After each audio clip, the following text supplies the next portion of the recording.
So, I took it all in. I was seated here for most of the game taking calls, but I took it in later to give it a closer look. And, you know, about deep into that second quarter, Caleb Williams was still under 50% passing and things weren't working, but the USC defense actually held it in check. Of course, picked off 4 passes.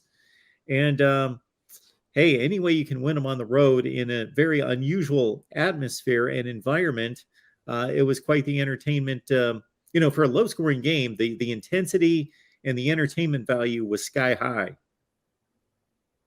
It sure was. And, this was just half of Reser Stadium, right? Because one half of Reser Stadium is under construction. It's under renovation. So this was only one half of the stadium being full. Imagine if it was 2 halves of the stadium. And even then, USC's offense was clearly rattled by the crowd noise.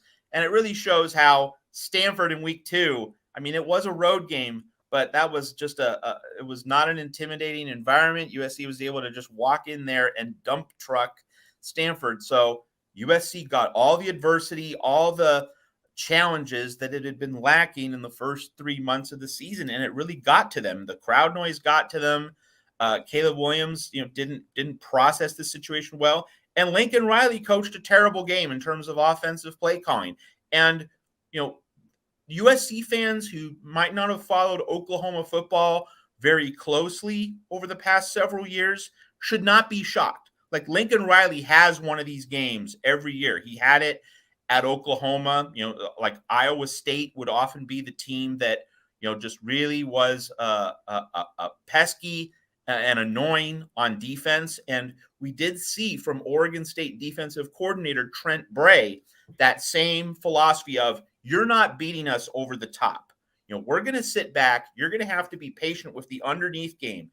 We talked about this in the offseason, especially when commenting on our Riley Files series and our Oklahoma insider, Keegan Renault. He talked about this a lot, that he referenced the AFC Championship game between the Chiefs and the Bengals. The Bengals sat everybody back. They dared Patrick Mahomes, hey, you got to just dump the ball off. You want to hit that long strike. We're not going to give it to you. And you have to show the restraint and the discipline to take that check off, to that check down, and to the throw in the short flats, take those little 5-yard nibbles.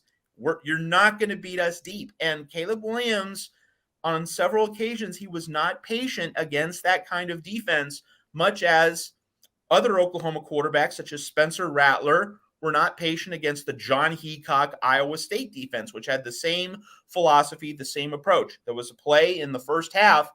Caleb Williams could have run for a first down, maybe even a touchdown in the red zone, but no, he wanted to squeeze the throw in to the end zone. Pass was incomplete, and USC missed a field goal. That's exactly the kind of impatience that Caleb Williams displayed in this game. And I was on record as saying that I thought that USC was going to win this game because its offense was simply going to have too much talent, too much athleticism for Oregon State. I clearly got that wrong. Now, I did say that if it's a money situation late in the fourth quarter and Caleb Williams has the rock, he's going to deliver the goods.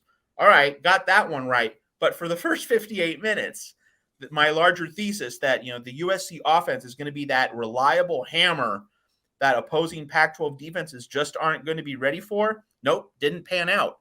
And so Lincoln Riley, he did not have Caleb Williams mentally ready to play this game, because Lincoln Riley had to have known that Oregon State was going to take away the deep ball. And Caleb, you need to be patient. Caleb, you need to take what the defense gives you. Caleb, you need to take the 8-yard gain instead of looking for that 20-yard strike, the 30-yard strike down the field. Caleb did not process the game accordingly, and that's very much on Lincoln Riley for not having him ready. Now, having said all of that, and we did this in our report card, which we do after every USC game at Trojans Wire, I gave Lincoln Riley a D+ as the offensive play caller. He was bad, and he deserves a bad grade. USC fans have high standards. That's what I love about Trojan fans. They don't sugarcoat things. I grade accordingly. But the other grade we gave to Lincoln Riley, it was not as an offensive play caller. It was as the leader of the program. Now, as the leader of the program, look at the culture. Look at the attitude. Look at the cohesion that you see on this USC team. Teammates picking each other up, the defense rising up in a big moment, stepping up and bailing out the offense. Caleb Williams picking himself up from those bad first 58 minutes and delivering the goods late. He could have sulked. He could have allowed this to just completely unravel. No, he gathered himself. The resolve, the toughness. But this is what we've been missing, folks. We know this under Lane Kiffin and especially Clay Helton. Lincoln Riley has changed the culture. A game like this proves it, right? Everything going wrong, hostile environment, first big road test. You know the stakes are high, and you pull it together and you get it done. That is a culture change. That's what we've been missing at USC. And so Lincoln Riley gets an A+ in terms of being able to change this culture in one off season. And that's what so many skeptics said he couldn't do. Oh, it's 1 year. You need more time. You need more space and room and maneuverability to be able to pull this off. You got to wait until 2023 to make the magic happen at USC. He's Lincoln Riley. He wins. He's never lost more than 2 games in any of the seasons in which he's been a college football head coach. Hello? Like this man knows how to win games. He's still really young. He's still learning. Again, coached a bad game in terms of the play calling, but in terms of changing culture, boom, he's done it. It's already there. You can already see the leadership on this team and all these transfer portal pieces. You know, that was another thing. How's he going to get all these new guys to mesh, to play well together, to function well together?